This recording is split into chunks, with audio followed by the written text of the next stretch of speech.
One of the biggest stereotypes about Gen Z is that they're overly dependent on technologies and lazy, of course. They are mostly negative things, and I don't know why. They don't appreciate life, everything get handed to them, and I don't think that is fair because we all work hard, it's just in a different way.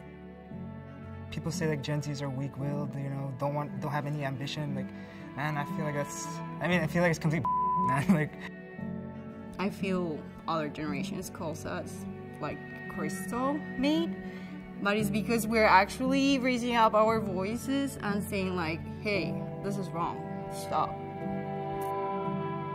I feel like it's more like a necessity of nowadays where things are really expensive. You have to have your hand in so many different things in order to just survive.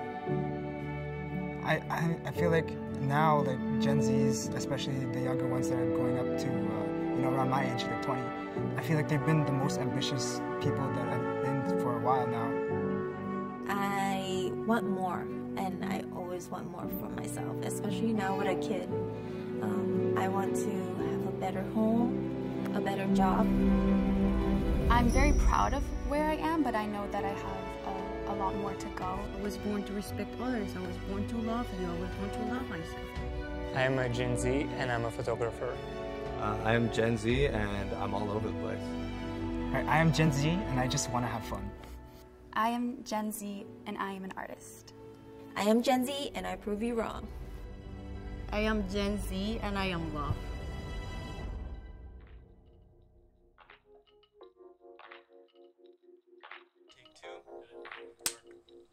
I think that the stereotype associated with Gen Z is that we don't want to work, we're sitting around and waiting for handouts. And I think it's because the work looks different than it did before. My name is Matthew V, and I'm a singer, songwriter, recording artist, party clown. Hey, B Mark. A lot of people, though, are also saying things like Gen Z doesn't work hard, which I disagree with personally because I have a full-time job. I went to university, I did all that kind of stuff, and also I do like this cosplay stuff pretty much for the rest of my time. My name is Fear, I'm 27, and I'm a cosplay content creator. You should not give up. Truly, if you want to be successful, just keep on going. And take it from me, I knew nothing about this whole world, but what I did have is a strong motivation to follow that. My name is Maxwell Grover, I'm 24 years old, and I'm a photographer, videographer, and storyteller.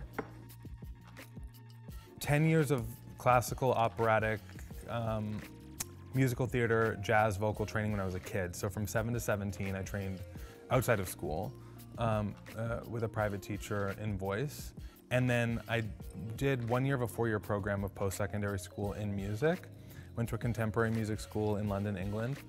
And so I did 1 year, but then when I came home after the first year of school, I signed a record deal and I ended up working full time, and so I didn't go back to school. So when I was in high school, was I in high school? I think I was in high school. I started doing like some modeling, and then and photography, and also film. Like I was also like doing film classes and stuff like that. So I kind of had an idea of that kind of industry already. And then when I went to university, I did communications, but I was focusing mostly on film. So I took that knowledge of like everything I learned about editing, about lighting, framing, all that kind of stuff, and then also posing. My partner, she went to film school, and she also found her path that way by having great mentors available to her. The only thing about the curriculum sometimes nowadays is that they might not be as up to date, and the world of social media is constantly changing. There's new algorithms every week, it seems like. There's new little tricks, there's new trends. It'll be hard to keep updated with whatever's latest and greatest in the world of social media. That's one valuable part of maybe taking the non-traditional route of being self-taught, is that you find yourself in the most up-to-date environment when it comes to social media, but it's not necessarily the right path. I don't think there's any right path. It kind of depends on whatever works for you. I started streaming during the pandemic, started making TikToks to promote my stream. I eventually started doing outfit videos on TikTok as well, just like outfits inspired by anime characters. That led into me finally doing a cosplay for my 50K celebration, and then that one quickly blew up. I was like, oh, maybe I should keep doing this. I never really knew that I was going to be a creative growing up. I just always loved the idea of like art, and I just always had this fascination with cameras and capturing the things that I was up to, but I didn't realize it was going to become a career. Things kind of began when I got my first phone, which was a Nokia, and I just loved taking photos with it. I was always the guy at parties or at school or at camp who was taking photos of people, and as soon as people started posting the photos that I was taking of them on Instagram or on different social media platforms or using them as their Tinder profile, I kind of realized at that point, like, oh, this is something that people really enjoy having taken of them, and it's something that I can offer to people, so maybe this is something that I can monetize. I get off work at like 4, and then I often work until night, like 10 p.m. On cosplays, and that includes not only just filming, but also the creating process. A lot of my crafting process involves me just kind of like staring at it for like 3 hours, so like it's not actually doing anything, but I'm just thinking about how to do them. So I think if you include all of the panic time, probably like 20 to 30 hours a week, so it's like another job basically. I remember that there was a week where I was filming every day from probably like 7 a.m. until 7 p.m. And then I was exhausted and the editing would start. Because I knew I was filming tomorrow. And so stay up till 3 a.m., edit. 7 a.m., wake up, film.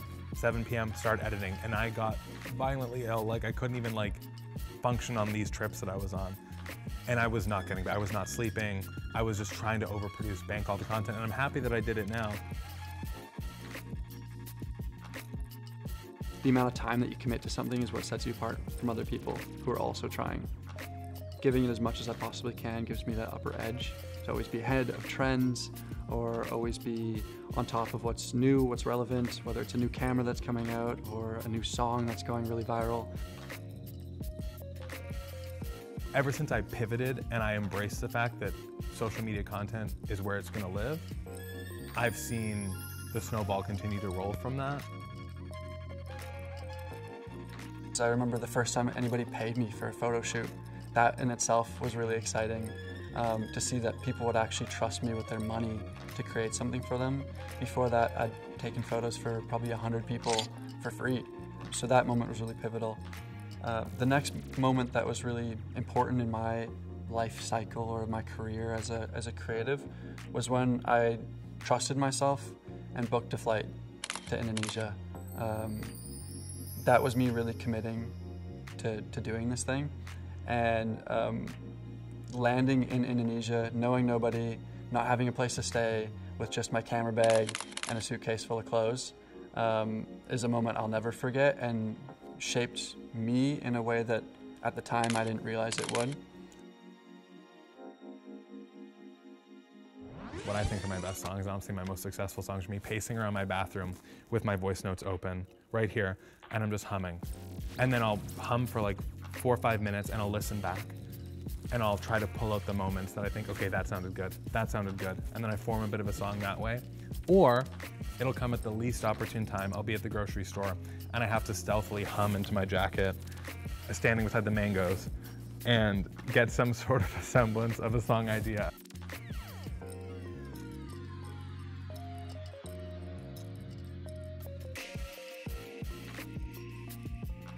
Recognizing where my gaps are and figuring out how to do them into a way that I'm satisfied is really cool. But I also would say that, of course, like my milestones, like when I hit like 100K, 200K, like things like that are big deals as well. And like being able to go to conventions and get recognized and stuff, like people acknowledging my work is really cool. I've had a couple photos and videos go viral. I had one video do, I think, 13 million views or something, and that came out of nowhere and was probably the video that I least expected to ever go viral, which is kind of how it usually goes. Whenever these viral moments happen and I see the growth, I'm like, okay, Those long days of filming content and editing it are working because this is how we're promoting music nowadays. And so I feel like I'm getting rewarded for that tenacity, because there are way more videos that flopped than videos that worked. And I think that that was how I'm carving and learning my algorithm and my audience and who's responding to me in an organic way. When I started, you would post on social media like 2 or 3 times a month. And now it's 1 to 3 times a day. And that's not even including stories. You know what I mean? That was never a part of my job 5 years ago. And now it's what I do every single day, is catching a trend, following it, filming, editing, posting as fast as possible, responding to what worked, leaving what didn't.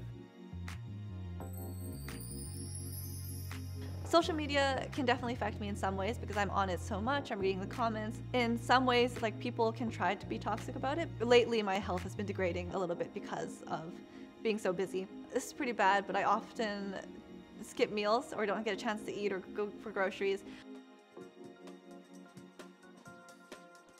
I feel like something that people on social media nowadays are learning is that your most authentic self is what's resonating. Authentic engagement is going to register well online.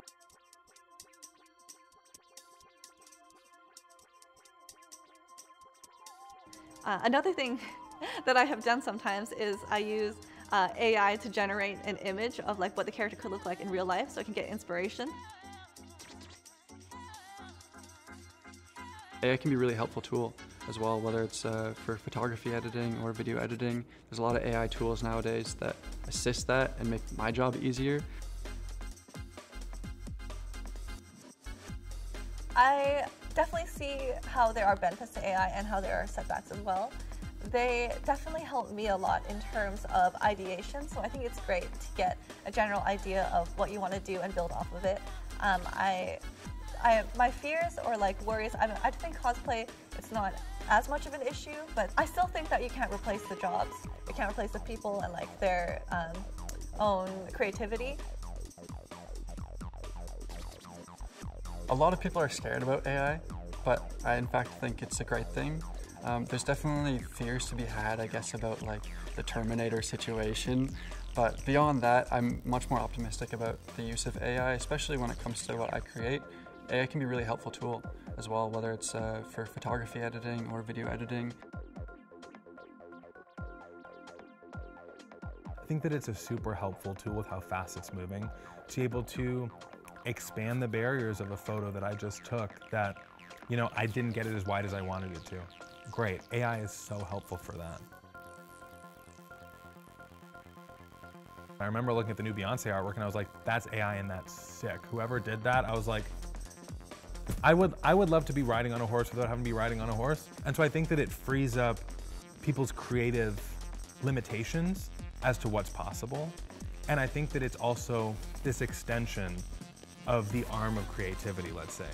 Whereas if I have this vision in my head that may be physically impossible, we can actually have that come to fruition based on how you utilize AI as a tool, as an extension of your creativity.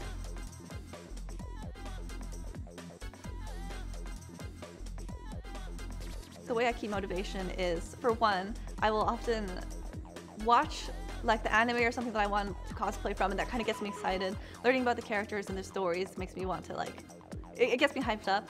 Sometimes if I'm ever feeling like I don't want to do something, they'll be like, do you guys want to see this? And then people get excited and that makes me excited too. I'm lucky enough now to be surrounded by a lot of people in the industry and a lot of like-minded people who understand, you know, what works on social media and what doesn't.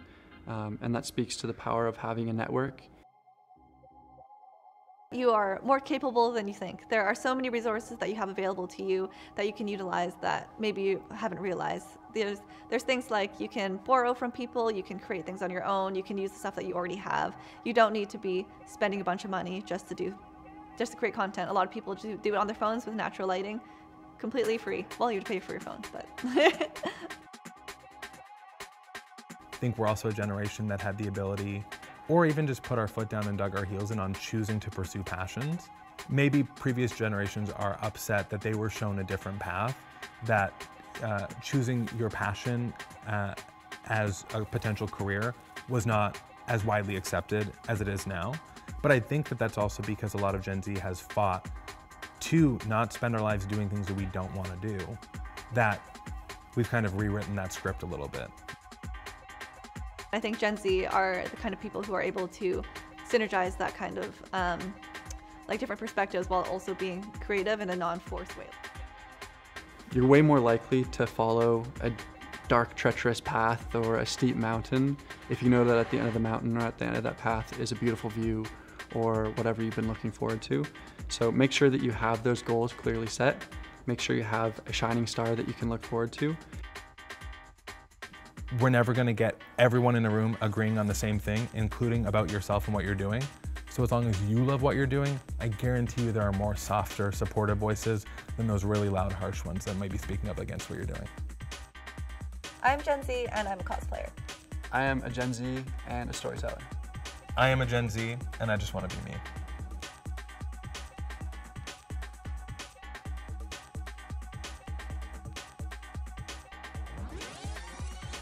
I am a Gen Z and I just want to be me. Wow. I kind of ate Wow. that. Yeah, you kind of ate that.